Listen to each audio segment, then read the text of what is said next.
함께 나눌 말씀 사도행전 2장 37절에서 47절 말씀입니다. 사도행전 2장 37절에서 47절 말씀입니다.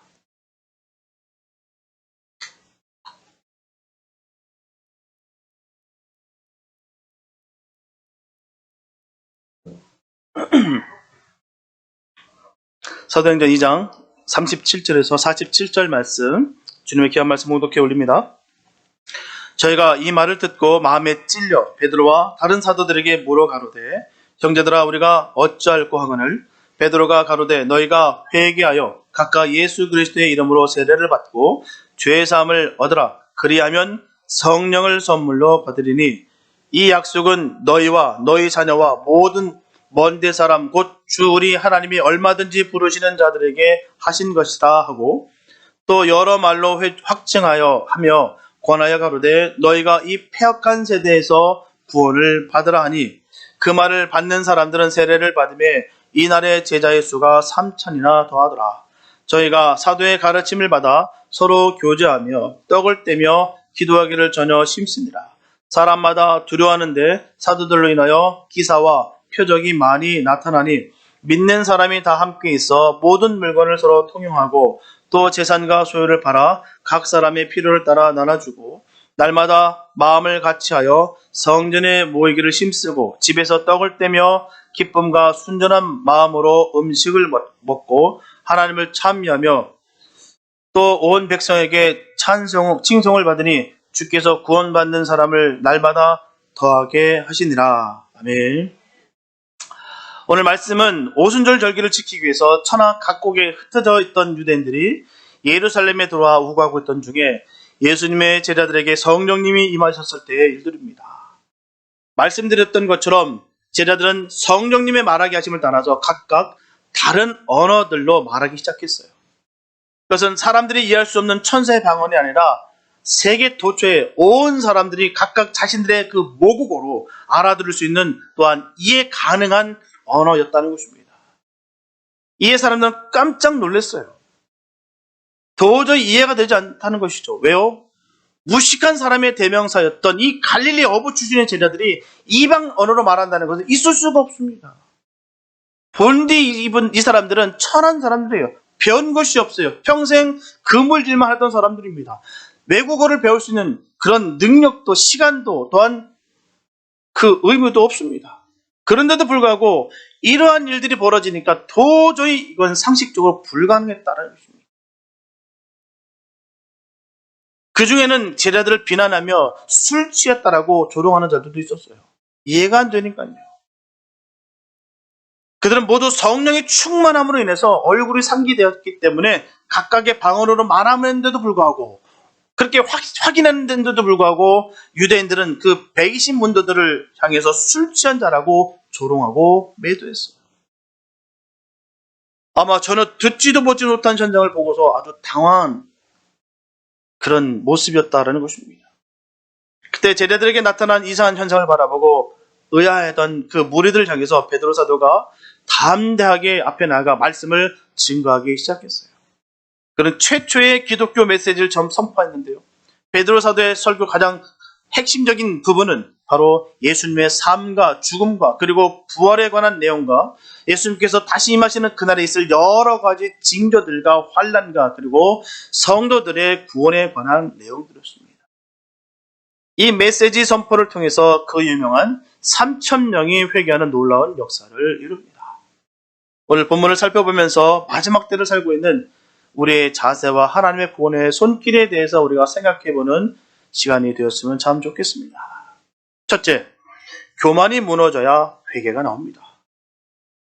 본장 13절에 보게 되면 또 어떤 이들은 조롱하여 가로되 저희가 세술이 취하였도다 말씀하고 있어요. 유대인들은 제자들을 향해서 단순히 술 취했다라고 조롱한 것이 아니라 세술에 취했다라고 비웃었어요. 그런데 그들은 왜 제자들이 그냥 술 취했다라고 말하지 않냐고 굳이 수식어를 붙여서 세술에 취했다라고 비웃었을까요? 그 이유는 제자들이 갈릴리 빈민 출신인데도 불구하고 세계 각국의 말을 하고 제자들의 말은 처음부터 끝까지 일관된 조리와 감동이 있었다는 거예요.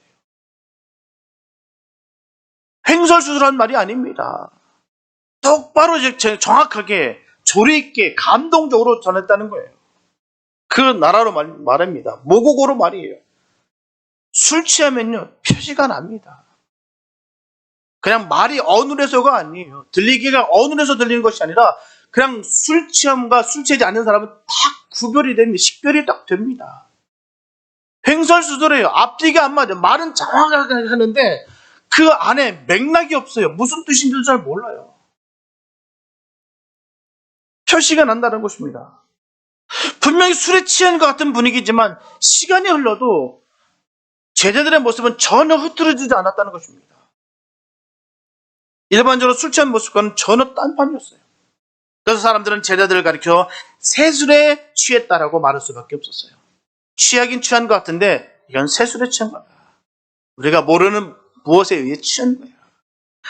이 새술에 번역된 헬라어 글루코스는 달콤하다는 뜻을 지닌 형용사 글리퀴스에서 파생된 단어입니다. 그러나 이것은 실은 히브리어 티로시를 헬라어로 번역한 거예요. 이스라엘 사람들은 갓 개봉한 새술을 그들의 언어인 히브리어 티로시로 불렀는데요. 이 단어는 마음을 사로잡다 혹은 마음을 빼앗다라는 의미예요. 이렇게 사람이 마음을 뺏길 만큼 새술의 맛이 달콤하고도 향기롭다라는 뜻에서 그 말을 사용합니다. 바로 이런 의미의 단어를 사용하여서 사람들은 제자들을 비웃고자 했던 거예요. 제자들의 언행을 볼 때 뭔가 그들을 사로잡는 것이 있기는 한데 그 실체를 도저히 모르겠고 정확하게 알 수 없기 때문에 그들은 새술에 취했다라고 전하는 거예요. 그래서 그들은 새술이란 말로 제자들을 조롱하고자 했던 것입니다. 좋은 뜻이 아니에요. 조롱하기 위해서 그 말을 쓴 거예요. 분명하게 그들은 도저히 이해할 수 없는 일들이 그들 앞에 이루어진데도 불구하고 명확하게 세 개 다른 각각 방언의 말을 하고 있는데도 불구하고 전혀 믿으려 하지 않았어요. 그럼 부인하는 거예요. 이건 믿고 싶지가 않은 것입니다. 조롱과 매도로 그 놀라운 일들을 외면하라 했어요. 그만큼 그들의 마음은 강팍했다라는 것을 우리가 알 수가 있습니다. 그냥 모였던 사람들이 그냥 일반 사람들이 아닌 정말 강팍한 사람들이었구나를 우리가 깨달을 수 있다는 것이죠. 이때 베드로 사도는 자신들이 술 취한 것이 아니요 자신들에게 성령께서 임하셨음을 밝히시면서 그 첫 번째 설교를 하겠습니다. 보면 37절에 보게 되면 저희가 이 말을 듣고 마음에 찔려 베드로와 다른 사도들에게 물어가로되 형제들아 우리가 어찌할꼬 하거늘. 베드로 사도의 설교 듣는 사람들이 모두 마음에 찔림을 받았어요. 여기서 찔리다는 헬라어 카타니수라고 하는데요. 본래 말발굽에 움푹 파인 상태를 의미하는 것입니다. 단순히 콕콕 찌르는 정도가 아니에요. 우리가 찌른다라고 하는데 그 정도가 아닙니다. 그냥 거슬린다 그 정도가 아니에요. 말발굽에 움푹 파인 상태 그 언어적 의미가 있다는 것입니다. 이처럼 마른 땅이 말발굽에 파일 정도라면 땅을 짓밟는 말의 힘이 얼마나 강력하다는 것을 알 수가 있습니다. 이와 같이 베드로 사도의 설교는 듣는 사람들에게 그 정도로 충격적이었다는 것입니다. 분명하게 그들 가운데는 제자들 향해서 술 취했다라고 조롱하는 자들도 있었고요. 또한 예수님을 십자가에 못 박았을 때도요. 직접적이든 아니면 간접적이든 함께 동조한 사람들도 분명히 있었을 것입니다. 그런데도 불구하고 그들은 너희가 나사렛 예수를 못 박아 죽였다는 그 베드로 사도의 그 설교에 나는 결코 아니다라고 부정하거나 아니면 화를 내거나 부인하던 사람이 없습니다. 뿐만 아니라 빌라도 총독과 대제사장들에 지셨다라고 변명하는 사람들이 없어요. 나는 선전 당했다. 저들이 한 것이지 나는 그때 쏘은 것이다 라고 변명하는 사람이 없어요. 오히려 마음에 크나큰 찔림을 받았다는 것은 강력한 성령의 역사였다는 것을 분명히 증거하고 있습니다. 강팍했던 사람들이 새술 먹었고 술 취했구나라고 조롱하고 매도했던 그들이 그렇게 변화됐다는 것은 바로 성령의 강력한 역사를 임했다는 사실입니다. 그런 은혜가 있게 되시기 바랍니다. 우리가 주님의 말씀을 들을 때 보면 다양한 반응이 나와요. 똑같은 장소에서 똑같은 시간에 하나님의 말씀을 듣는데도 불구하고 다양한 반응이 나타난다는 것이죠. 자신을 때린다고 실망하거나 화를 내는 사람도 있고요. 반면에 그 말씀으로 인해서 변화가 되는 사람이 있습니다. 똑같은 말씀인데도 불구하고 그래요. 사실 말씀은요, 하나님께 드리는 거 아닙니다. 하나님의 말씀을 하나님께 드립니까? 설교를 하나님께 드리는 거예요. 사람에게 하는 것입니다. 하나님의 말씀은 사람에게 전달하는 거예요. 그래서 말씀 주신 것에 감사가 있어도 좀 있습니다. 분명 많은 사람이 진리의 말씀 앞에서 양심의 가책을 느껴요. 목사도 예외는 아닙니다. 이 말씀이 나는 아니다라고 여긴 적 없습니다. 어느 목사든 그럴 거예요. 저는 그렇게 믿습니다. 힘든 말씀이 있어요. 내게 부딪히는 말씀이 분명히 있습니다. 근데 그 말씀을 전해야 되니 그 말씀에 자복하는 거예요. 깨지는 것입니다. 세상에 의인이 어디 있습니까? 하나도 없다고 얘기했어요. 분명히. 의인이 있다고 하면은 성경에서 더러 의인은 있나니 라고 분명히 전했을 것입니다. 그러나 의인은 없나니 하나도 없다고 했었어요. 그렇기 때문에 우리는 말씀을 들을 때마다 늘 찔리게 마련입니다. 찔리는 게 정상이에요. 그러나 많은 사람들이 그 가책에 반응하기보다 대부분 그냥 지나쳐버립니다. 그런 일이 계속해서 반복되면 인간의 양심은 진리에 전혀 무감각한 죽은 양심으로 전락해버리게 됩니다. 영이 죽는 거예요. 무서운 것입니다. 말씀을 들음으로 변화되면 성장하게 돼 있어요. 성장하지 못한다는 것은요, 이미 영혼이 죽은 것이다. 죽은 것은 절대로 성장 발전하지 못합니다. 이 앞에 있는 꽃도요, 꺾어보십시오. 얼마 안 돼서 그대로 말려 비틀어집니다. 죽은 거예요. 일단 꺾이는 순간부터 이거는 죽은 거예요. 뿌리에서 떨어져 나간 순간부터 이 꽃은 죽은 것입니다. 당분간은 어찌 살 수 있겠죠. 그러나 결국 물을 접촉하지 못하면 이 꽃은 죽게 돼 있어요. 우리는 그 본문을 스킵했습니다. 베드로 설교는 스킵했으나 이 베드로 설교는 신학자들 사이에서 설교학적으로 높은 평가를 받지 못해요. 그 이유는 논리적인 면과 설득력이 별로 없다는 거예요. 단어적으로도 너무 투박하고 문장이 매끄럽고 세련되지 못하다는 것입니다. 그의 학력 수준과 지역 특색이 지배적이에요. 배운 것이 없습니다. 단어도 화려하지가 않아요. 배운 것이 없으니까. 하지만 성령님의 임재가 있으며 성령 역사가 나타났어요.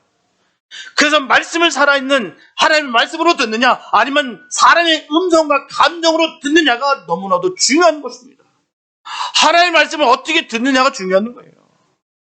그 당시 특별한 주님의 계획과 은혜가 동반돼야 되고 듣는 사람의 열심이 있어야 되는 것입니다. 그러면 주님 역사하시고 그 역사로 인해서 영혼이 거듭나고 은혜를 받는 것입니다. 한 번의 설교로 인생이 바뀌는 경우가 참 있어요. 그게 우리 아버지였습니다. 우리 아버지는 예수 믿을 수 있는 조건이 안 됩니다. 종갓집의 종손이에요. 유교 외에 다른 무엇을 할 수가 없습니다. 소시적에 집세까지 받았던 분이었는데도 불구하고 해야 될 일이 있으니 막중한 것이 있으니 버렸어요. 예수를 버린 삶을 살았습니다. 그게 수십 년 흐르고 저희 자녀들이 저희 형제들이 모여서 얼마나 기도했는지 몰라요. 한 번만 집회에 참석해달라고 사성사정하고 울며불며 매달렸어요. 한 번 약조 받았어요. 한 번만 가고 나한테 다시는 그 얘기하지 말라고 아주 신신당부해서 약조 저희들 썼습니다. 한 번 그때 참석하시고 완전히 뒤집어졌어요. 그러다 보니 그 순간부터 평생 어깨에 짐을 지고 있었던 그 제사 다 집어던지고 그 후부터 새벽 예배 단 한 번 빠진 적 없고 돌아가시는 그 순간까지도 성경을 떼본 적도 없고 운명하시는 그 순간에도 성경 읽다가 그 자리에서 쓰러지셨어요. 한 번의 그 설교로 삶이 변화됐다는 것입니다. 세상 사람 다 믿어도 우리 아버지는 안 믿을 줄 알았어요. 베드로 사도의 설교를 들은 사람들은 마음이 마른 땅에 말발굽이 파이는 것처럼 크나큰 찔림을 받았을 때 아무 일도 없다는 듯 그냥 지나쳐버리지 않았습니다. 그들은 양심의 아픔이 채 가시기도 전에 전하기를 형제들아 우리가 어찌할꼬 하며 지체 없이 물었어요. 우리가 어쩌면 되겠습니까? 이 모습은 죄 없는 예수님을 못 박으소서라고 외쳤던 그 모습과 너무나도 대조적인 모습이에요. 주님 앞에 침을 뱉고 돌을 던지면서 못 박으라 죽여라 그랬던 그들의 모습과 완전히 변화된 모습입니다. 그들은 자신들의 지난 삶이 잘못되었다면 그것은 그 누구의 탓도 아닌 바로 자신들의 탓이다라고 다르게 인식했어요. 분명하게 인간이 진정으로 더러운 자기 모습을 발견하면 이처럼 좌절할 수밖에 없습니다. 그렇기 때문에 이사야서 6장 5절에서 이사야 선지자도 고백하기를 거룩한 하나님을 뵈므로써 비로소 자신의 너무나도 추악한 더러운 참모습을 발견하고 화로다 나여 망하게 되었더라고 외쳤던 것입니다. 정말 내 자신을 발견하면 그렇게 되는 거예요. 내 자신을 발견하면 손가락질 할 수가 없습니다. 누가 누구를 손가락질하며 미워할 수가 있겠어요. 내 시커먼 죄를 발견했는데 나의 시커먼 이 죄를에도 불구하고 주님이 나를 사랑하셨는데요.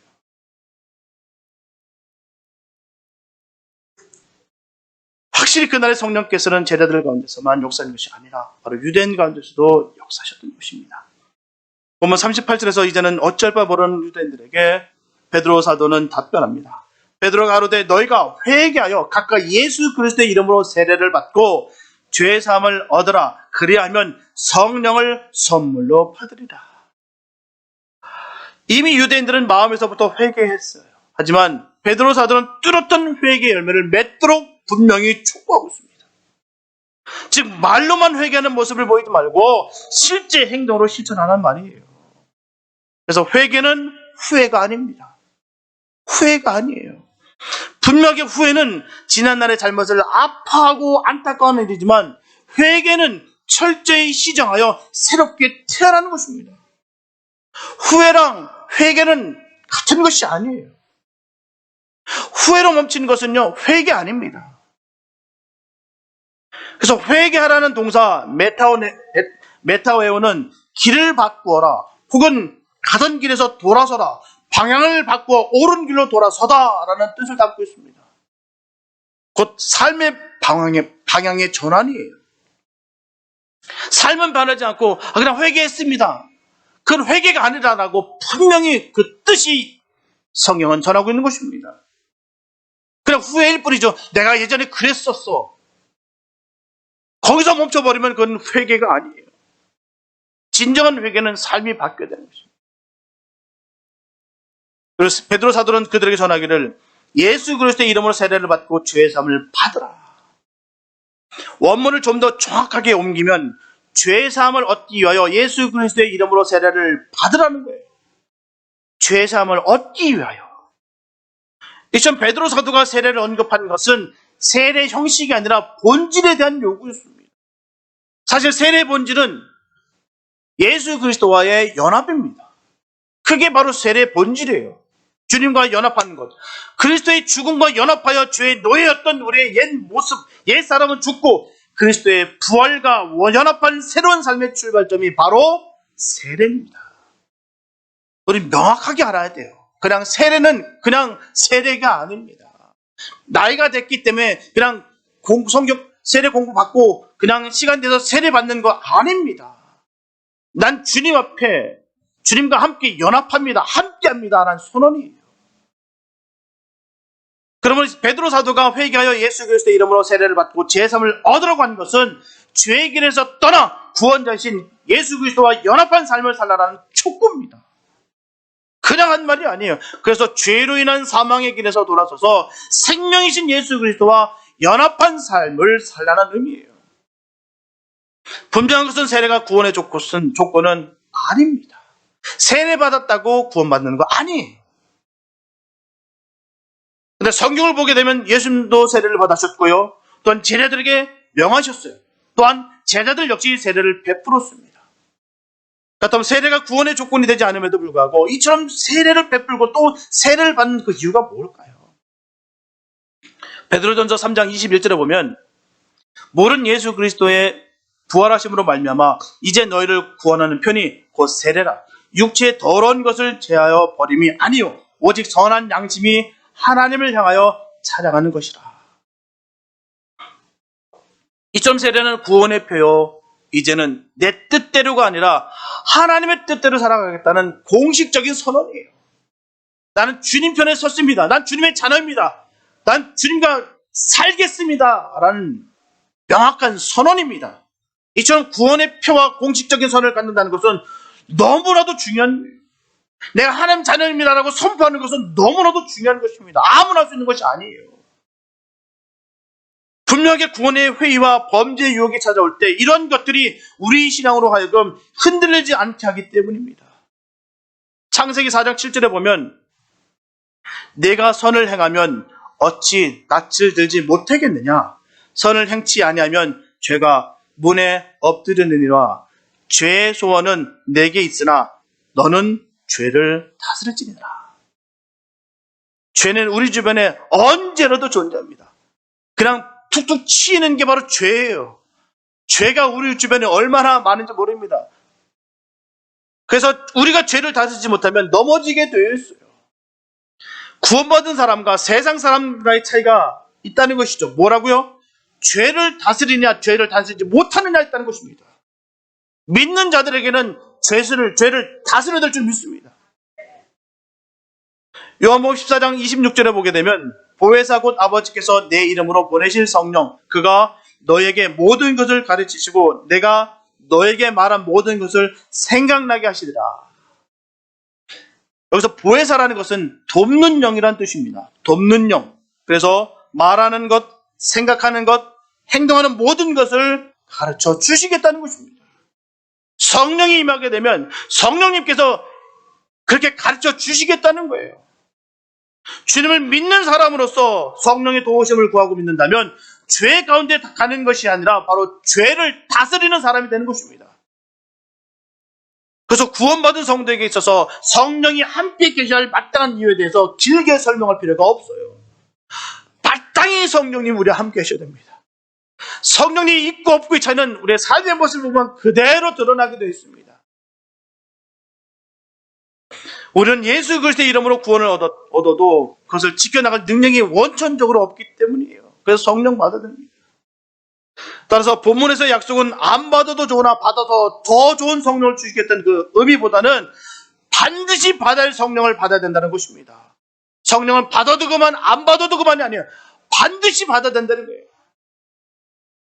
즉 성령은 거룩한 영임으로 성령을 받고자 하면 죄의 더러움을 씻어 깨끗이 하라는 말씀이에요.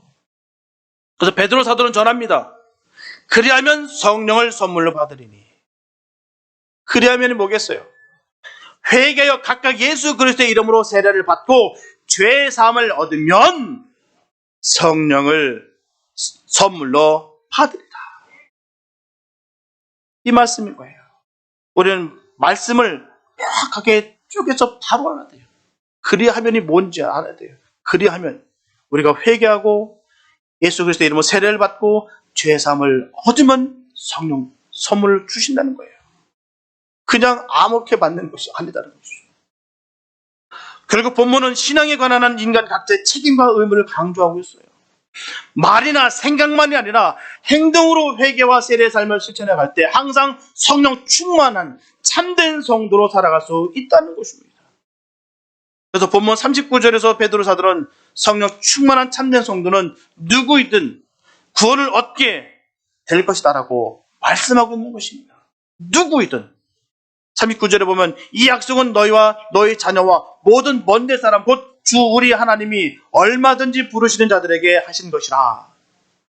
이렇게 구원에는 누구든입니다. 남녀노소도 국적도 인종도 상관없습니다.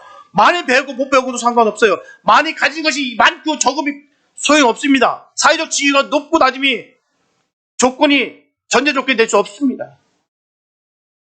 하물며 폐역한 세대에서도 구원을 받게 될 것이다라고 말씀하셨어요. 이것은 하나님의 약속입니다. 그러나 이것을 역으로 표현하게 된다면 회개와 세례의 삶을 추구하지 않는 사람들에게는 그의 직책이나 직분에 상관없이 성령 충만한 삶은 불가능하다는 의미예요. 우리는 말씀을 바로 알아야 돼요. 앞뒤로 다 재봐야 됩니다. 거저 주시는 거 조건이 없이 받는 거지만, 하지만 내가 성령 세례의 삶을 살지 않는다면 얻을 수 없다라는 것입니다. 그러므로 저와 여러분들은 오직 예수를 믿으면, 그리고 그리스도의 보혈을 믿고 의지하면 누구든지 구원을 얻게 된다는 사실을 잊지 마시고, 한 영혼으로도 건져 영원한 멸망에서 영원한 생명으로 옮기는 회복된 주님의 사람들이 될 수 있게 되시기를 예수님의 이름으로 축복합니다. 둘째, 거듭남은 하나됨과 섬김과 나눔으로 증거가 됩니다. 본문 41절과 42절을 보면, 그 말을 받는 사람들은 세례를 받으며 이 날의 제자의 수가 3,000이나 더하더라. 저희가 사도의 가르침을 받아 서로 교제하며 떡을 떼며 기도하기를 전혀 심습니다. 너무나 놀라운 일이 벌어졌어요. 그날 하루에 3,000명이나 되는 사람들이 세례를 받고 그리스도인들이 되었습니다. 예루살렘에 초대교회가 세워졌어요. 인류 역사상 최초의 교회가 세워졌습니다. 초대교회 성도들은 사도에게 하나님의 말씀을 배우고 성도의 교제를 통하여 서로 연대하며 기도하기를 힘썼어요. 특별히 사도들의 사명은 그리스도의 복음을 가르치는 것이었습니다. 물론 하나님께서는 모든 성도들을 복음의 전달자가 되기를 원하세요. 그러나 교회 목회자는 그 복음 진리의 전달자로서의 특별한 사명을 구별해 주셨음을 인정해야 됩니다. 사도행전 6장 7절에 보면 사도들이 기도하고 그들에게 안수하니라 라고 말씀하셨어요. 이 말씀은 교회 7 집사를 세워 그들에게 안수했다는 거예요. 결론적으로 목회자에게는 바로 안수권이 있다는 것입니다. 그래서 목회자를 기름 부어 세우는 거예요. 물론 목회자의 독선과 아지배까지 복종하라는 것을 의미하는 것은 절대로 아닙니다. 단 성경에 입각한 정당한 가르침과 권위에 복종하라는 거예요. 이는 성도 자신의 영적 성장과 교회 안의 조화와 질서를 위해 반드시 필요합니다. 보면 43절에 보게 되면 사람마다 두려워하는데 사도들로 인하여 기사와 표적이 많이 나타나니라고 말씀하고 있어요. 이와 같이 사도들의 절대적인 권위가 인정되었기 때문에 초대교회는 폭발적인 부흥이 일었으며 기사와 표적이 많이 나타났어요. 그러면서도 거의 문제가 발생하지 않았습니다. 물론 거기에는 사도들의 순수하고도 전인격적인 신앙이 있었어요. 그러나 아무리 인격자일지라도 인간은 완벽할 수 없다는 점입니다.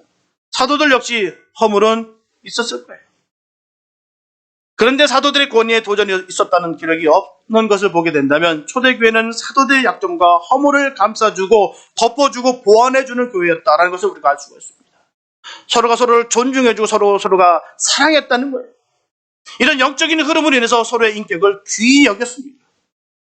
그래서 누가는 초대교회 성도들을 설명하기를 서로 교제하고 애찬의 친교를 나누며 서로를 위해 기도하기를 힘쓰는 교회였다라고 했어요. 즉 서로가 서로를 존중하고 귀하게 여기는 형제의 분위기가 충만한 교회였음을 우리는 알 수가 있습니다. 이게 초대교회의 모습이에요. 고린도전서 12장 13절에 보게 되면 우리가 유대인이나 헬라인이나 종이나 자유자나 다 한 성령으로 세례를 받아 한 몸이 되었고 또 다 한 성령으로 마시게 하셨느니라 라고 말씀하고 있습니다. 이는 한 성령으로 즉 그리스도의 영으로 함께 세례받은 교회의 특징이에요. 흔히 하는 교회가 사랑이 없이 냉랭하다는 말을 바꾸어 말하면 바로 이 그리스도의 섬김을 교회가 상실했다는 것입니다. 그 뜻이에요.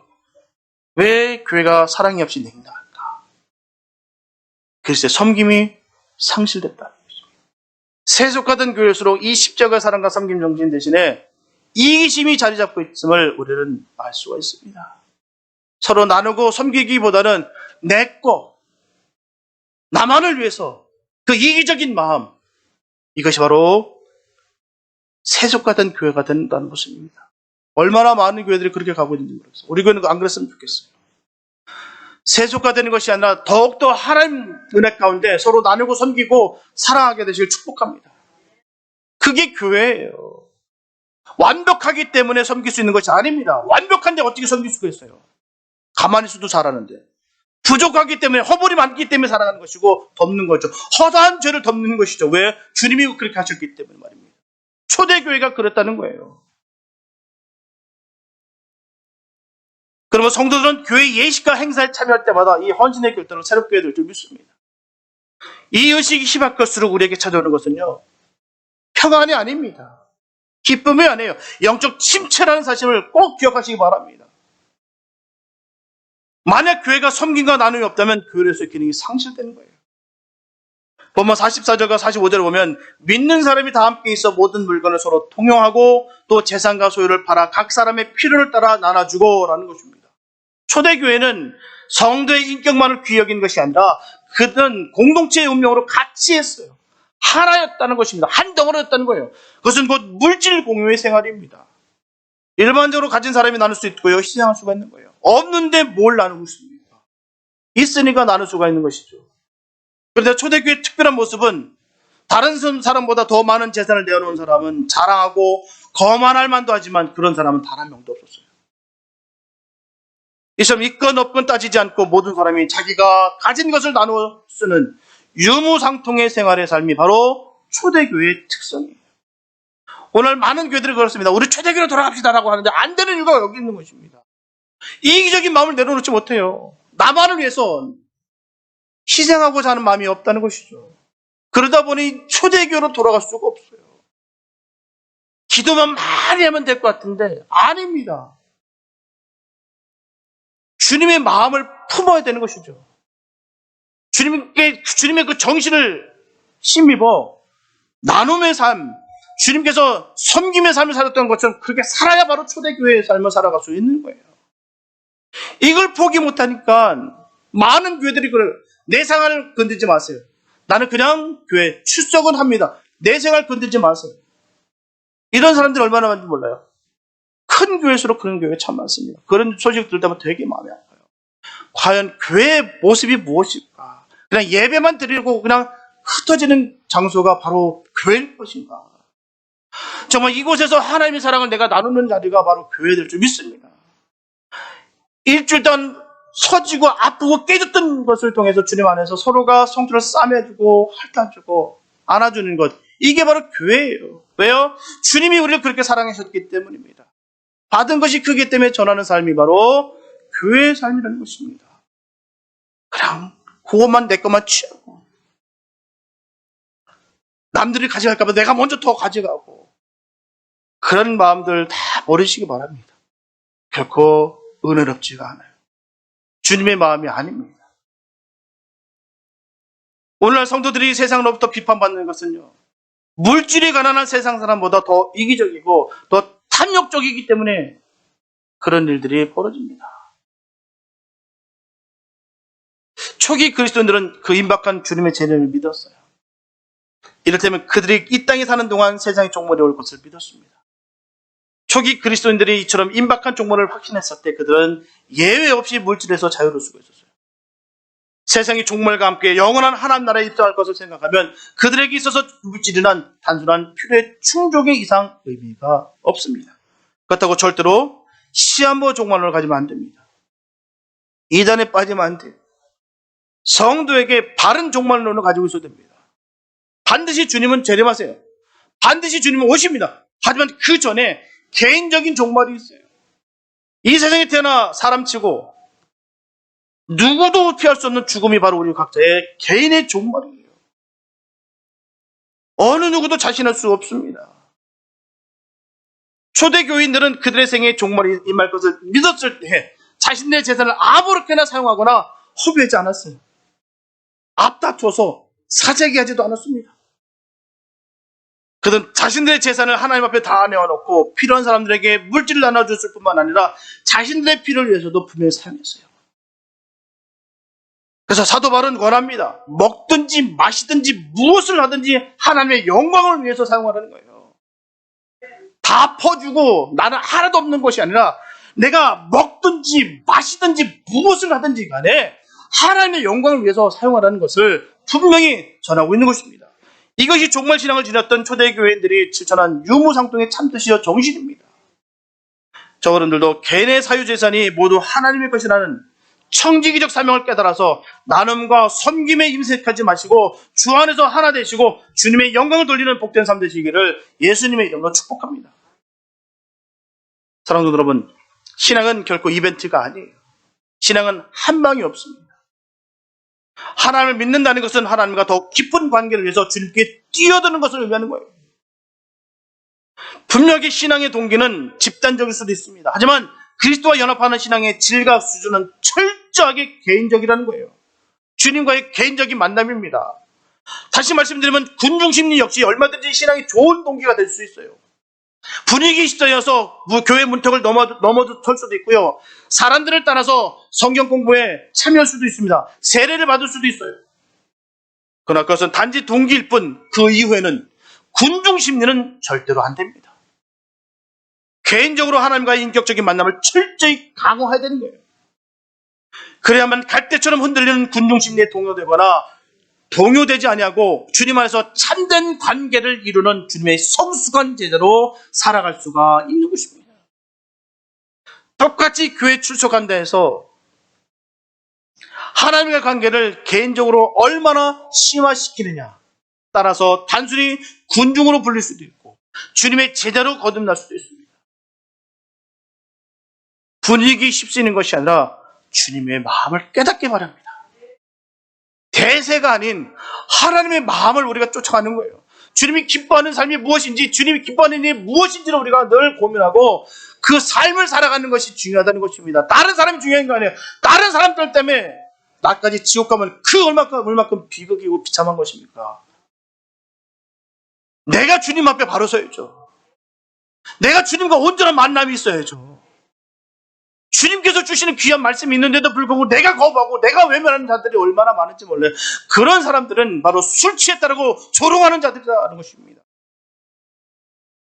은혜 충만한 사람들을 바라보면서 저거 모습을 갖고 술 취했다라고 손가락질하는 자들과 다를 바가 없다는 것이죠. 그 말씀을 외면해버리고 찔림이 있는데도 불구하고 내 마음에 욱힘을 받았는데도 불구하고 철저하게 저거는 새술 취했다라고 외면하는 그런 어리석음이 우리 가운데 없게 되시길 축복합니다. 주님은 군중심리에 빠진 수천 명의 무리들보다도 하나님 앞에서 깨어있는 한 사람의 제자를 필요하십니다. 자, 여러분들 그런 사람 되시기 바랍니다. 의인 되시기 바랍니다.